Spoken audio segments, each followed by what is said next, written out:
घटना कार में भी घट सकती है। कार में भी जब आपका शरीर हिले डुले तो आप उस हिलने डुलने के साथ अपने आप को एक कर सकते हैं। लेकिन मोबाइल फ़ोन में घुसा हुआ मनुष्य एक ऐसा मनुष्य है जिसकी परिकल्पना न तो भगवान शिव ने किया था, न कृष्ण ने, न जीसस ने, न मोहम्मद ने, न अष्टावक्र ने, किसी को आइडिया ही नहीं था कि ऐसा कुछ होगा जैसा पिछले 25-30 सालों में, खासकर 15 सालों में हुआ है।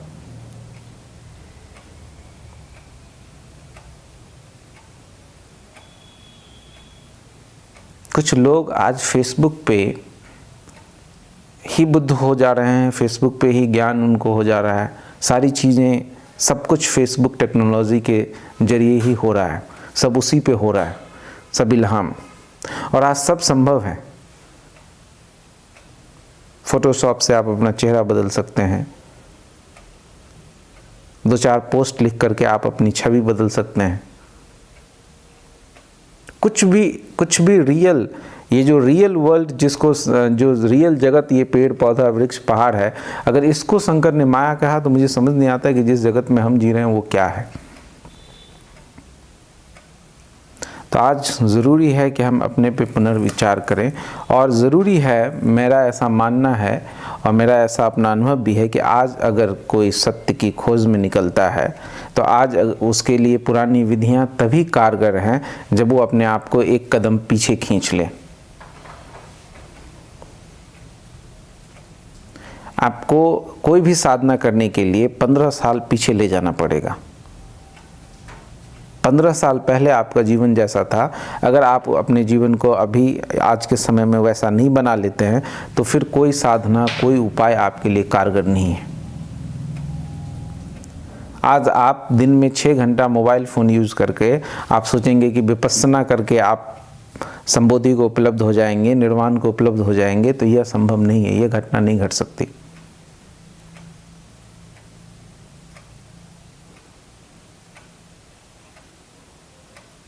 तो सबसे पहली बात, गुरुदेव की आज की सीखों पे बात शुरू करने से पहले मैं ये कहना चाहूँगा कि मैं ये जो बातें हैं ये उस व्यक्ति के लिए, उस मनुष्य के लिए है जो आज से 15 साल पहले पाए जाते थे। अगर हम इन सीखों से कुछ सीखना चाहते हैं, अपने जीवन को रूपांतरित करना चाहते हैं, तो हमें अपने को 15 साल पीछे ले जाना पड़ेगा। ये जो टेक्नोलॉजी, ये जो नया संसार हमने अपने आसपास गढ़ा है, इस संसार को हमें छोड़ना होगा। गुरुदेव का एक वचन है कि patience is the mother of will. और गुरुदेव की परंपरा में, गुरुदेव के जितने भी साधना सूत्र हैं उसमें विल का बहुत महत्व है। बगैर विल के गुरुदेव की पद्धति में, गुरुदेव के जो साधना के तरीके हैं उसमें विल के बगैर आप यात्रा नहीं कर सकते। तो समर्पण का संसार नहीं है उनका। एफर्ट की बात करते हैं गुरुदेव, और एफर्ट के लिए विल का होना बहुत ज़रूरी है, विल के लिए पेशेंस का होना ज़रूरी है। और आज टेक्नोलॉजी ने हमसे जो सबसे आध्यात्मिक निधि अपने पास थी, हमारे पास थी, जो उस विल का, पेशेंस का, उसको हमसे छीन लिया है, धैर्य हमसे छीन लिया है। जब पैसा जमा करने के लिए बैंक में आप लाइन में खड़े होते थे और 1 घंटे बाद आपका नंबर आता था, तो वो 1 घंटा व्यर्थ नहीं जाता था, उसे 1 का समय लगता था। यह 4 दिन धैर्य का समय था। लेकिन वो 4 दिन की दूरी अब 4 घंटों में पूरी की जा सकती है। अब वो 4 घंटे भी ज़रूरत नहीं है, 4 सेकंड में आप वीडियो कॉल लगा के उस आदमी से बात कर सकते हैं। धैर्य की तो जीवन में कहीं ज़रूरत ही नहीं, और धैर्य की कहीं जीवन में ज़रूरत नहीं है तो विल कहाँ से आएगा। जब इंटरनेट का नया कनेक्शन आया था तो वो आप क्लिक करते थे, मुझे याद है आइडिया का मैंने कनेक्शन इंटरनेट का लिया था दिल्ली में, तो क्लिक करते थे और 3-4 मिनट बाद हम घूम करके आ जाते थे, पानी वानी पी करके, तब एक पेज गूगल का खुलता था। फिर भी हमें लगता था अरे चमत्कार हुआ, कितनी जल्दी खुल गया। 2G का ज़माना था, उससे भी काम चल रहा था, फिर 3G आया, उससे भी काम चल रहा था, फिर 4G आया, अब लोगों को 4G भी कम लग रहा है, 5G 7G 6G की बातचीत चल रही। और आध्यात्मिक जीवन में धैर्य से कीमती चीज़ कुछ भी नहीं है। पेशेंस से ज़्यादा महत्वपूर्ण आध्यात्मिक व्यक्ति के लिए कुछ भी नहीं है। और टेक्नोलॉजी और आज का जो लाइफ स्टाइल है वो आपसे धैर्य छीन ले रहा है। और बगैर धैर्य, जिस मनुष्य के जीवन में धैर्य नहीं है, जिसके पास धैर्य की निधि नहीं है, वो अपने भीतर विल डेवलप नहीं कर सकता, और बगैर विल के गुरुजेफ के मार्ग पे चलना असंभव है। इंस्टेंट, मन सब कुछ इंस्टेंटली चाहता है, क्योंकि मन यानी गति,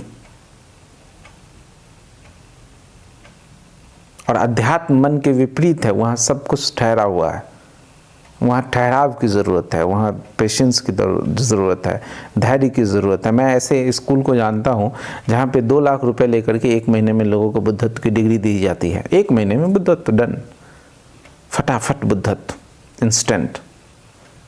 यह नहीं हो सकता।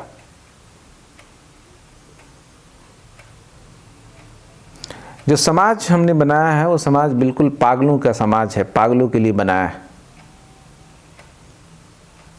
मैंने कहानी कहीं पे सुनी थी कि D.H. लॉरेंस के गांव से कुछ लोग लंदन में आए हैं उसके पास घूमने के लिए। वो उनको ले गया अपने साथ, दिन भर लोगों को, गांव के लोगों को इम्प्रेस करना चाहता था। उनको दिखाता रहा कि ये देखो हमारे यहाँ सर्कस है, सिनेमा घर है, क्लब है, तो ये खेल घर है, दुनिया भर की चीज़ें दिखाएं कि देखो हमारे पास मनोरंजन के लिए कितनी सारी चीज़ें हैं। ये घटना कम से कम मुझे लगता है 100 साल पहले की, 70-80 साल पहले की होगी। उसके साथ जो लोग आए थे, वो गांव से लोग थे, वो शाम होते होते बहुत दुखी और उदास हो गए। तो D.H. लॉरेंस ने पूछा कि मुझे समझ नहीं आ रहा है कि मैंने तुम्हें शहर में इतनी सारी चीज़ें दिखाई मनोरंजन की, इतना कुछ दिखाया, नई नई चीज़ें दिखाई, तुम इतने उदास क्यों हो गए हो? तुम लोग उत्साहित नहीं हो, तुम खुश नहीं नज़र आ रहे हो। तो उन लोगों ने कहा हम इसलिए दुखी हैं, इसलिए उदास हैं, यह सोचकर कि ये कैसे लोग होंगे जिनको इतनी मनोरंजन की ज़रूरत पड़ती। कितने उदास लोग होंगे, कितने न ये दुखी लोग होंगे जिनको इतना मनोरंजन चाहिए। हम तो साल में कभी गांव में 1 दफ़ा कोई नाटक कर लेते हैं, उसी से खुश रहते हैं। ये रोज़ रोज़ मनोरंजन। आप अपनी ही बात अगर करें, 15 साल पहले तो कभी 6 महीने में एक फ़िल्म हम देख लेते थे, उस फिल्म की बातचीत महीनों तक चलती थी। आज हालत यह है कि हम सिनेमा घर से अगर फिल्म देख करके आए तो भी रास्ते में ही यूट्यूब पे कोई वीडियो देखने लगते हैं। बारहा तो यूँ होता है कि हम घर आकर के एक नई फिल्म और शुरू कर लेते हैं उसी एक्टर की। एक मनोरंजन ख़त्म नहीं होता है कि दूसरा मनोरंजन। फेसबुक थोड़ी देर यूज करते हैं, उससे जब लगता है जब ऊबने लगे तो हम व्हाट्सएप पे आ जाते हैं। इससे पहले कि व्हाट्सएप उबाए हम इंस्टा पे आ जाते हैं। खान पान में आजकल खाना भी फैशन है कि कभी कोई चीज़ फैशन में है, कभी कोई चीज़ फैशन में है। कभी घी खाना फैशन में है तो सब घी खाते हैं, कभी फैशन से बाहर हो जाता है। फैशन की तरह भोजन, पहनावा, सारी चीज़ें आ रही हैं। मनुष्य ऊबे इससे पहले नई चीज़ मार्केट में आ जा रही हैं। एक फ़ोन एप्पल का आता नहीं है, इससे पहले कि उस फ़ोन के सारे फीचर्स आप समझ पाएँ, नया फ़ोन बाज़ार में आ जाता है। मीना बाज़ार में 24 घंटा हम घूम रहे हैं। अपने हाथ में मोबाइल लिए हुए व्यक्ति हमेशा बाज़ार में वो देख रहा है, फ्लिपकार्ट पे क्या आ रहा है, अमेज़न पे क्या आ रहा है, यहाँ क्या आ रहा है, और वो दुखी हो रहा है कि मेरे पास ये। मेरे दोस्त अभी बाली घूमने के लिए गए हैं, तो रसिया घूमने के लिए गए हैं, यहाँ गए हैं, वहाँ गए हैं, परेशान है। एक किताबें पढ़ना मुश्किल है, लेकिन 10 किताबें हम खरीद करके इकट्ठा किए जा रहे हैं। मेरे एक मित्र हैं, उनके लाइब्रेरी में इतनी किताबें हैं जितनी अगर वो पढ़ें तो कम से कम 5 जन्म चाहिए, लेकिन फिर भी वो नई नई किताबें खरीद रहे हैं। इंस्टाग्राम पे देख करके किसी को, फलाना व्यक्ति ये किताब पढ़ा है, खरीद लो। अमेज़न पे देख करके। मैंने सुकरात के जीवन की एक कहानी पढ़ी थी कि एक दिन सुकरात एथेंस के बाज़ार में, मार्केट में घूमने के लिए निकला। बाज़ार लगा हुआ था, मीना बाज़ार जैसे पहले लगता था। उस बाज़ार से गुज़र रहा था। जब आधा बाज़ार उसने देख लिया तो बीच सड़क पे खड़ा होकर के खूब ज़ोर से नाचने लगा पागलों की तरह। उसके साथ उसका शिष्य क्रेटो था। वो बड़ा शर्मिंदा भी हुआ, इतने लोग उसको देखने लगे कि पागल आदमी कौन है इस तरीके से नाच रहा है। क्रेटो फिर भी अपने गुरु के पास गया, बोला आप इस तरह से इस बड़े बाज़ार में क्यों नाच रहे हैं? तो सुकरात ने बोला मैं ये देख के नाच रहा हूँ कि संसार में कितना कुछ है जिसकी मुझे ज़रूरत ही नहीं। इतना बड़ा बाज़ार, इसमें मुझे कुछ भी, कोई भी ऐसी चीज़ नहीं है जिसकी मुझे ज़रूरत नहीं है। लेकिन आज हमारी हालत ये है सुकरात से बिल्कुल विपरीत। आज जब हम किसी बाज़ार में जाते हैं, किसी बाज़ार हमेशा हमारे हाथ में है, तो हम बहुत दुखी हो जाते हैं, अरे इतना कुछ है जो मेरे पास नहीं है, और उसकी तादाद बढ़ती जा रही है जो आपके पास नहीं है, जो है वो पुराना हो जा रहा है। आज किसी का पास फ़ोन है तो आप बोलिए ये फ़ोन है, ये कौन सा फ़ोन है, नहीं ये तो पुराना मॉडल है, नया लेने की सोच रहा हूँ। हर ऐप देखिए वो हर दूसरे दिन पुराना हो जाता है, उसको अपडेट करना है। मन नए में जीता है, उसको नया चाहिए, बदलाव चाहिए इमीडिएटली, क्योंकि उबता है वो।